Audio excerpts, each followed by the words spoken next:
Welcome back to my channel. Today you'll learn how to talk about your daily routine in English, from waking up in the morning to working during the day and relaxing in the evening. Let's begin together. I wake up around 6:30 in the morning. The alarm rings. I open my eyes slowly and stretch a little before getting up. After getting up, I fold the blanket, arrange the pillows, and make my bed neat so that my room looks fresh and tidy.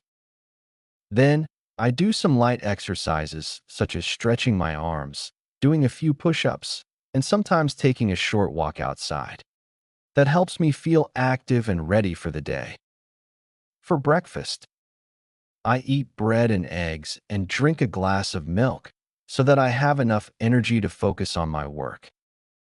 After breakfast, I sit at my desk, open my laptop, and begin my tasks. Then, I spend a few hours working on projects and answering emails. After working for a while, I take a short break, drink some water, and relax for a few minutes.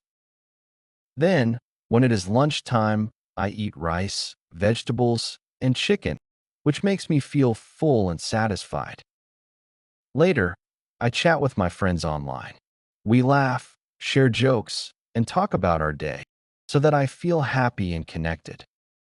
In the evening, I lie on the sofa, listen to music, and close my eyes peacefully. And finally, I end my day feeling calm, relaxed, and ready for tomorrow. Question for you. How do you relax in the evening? Write your answer in the comments.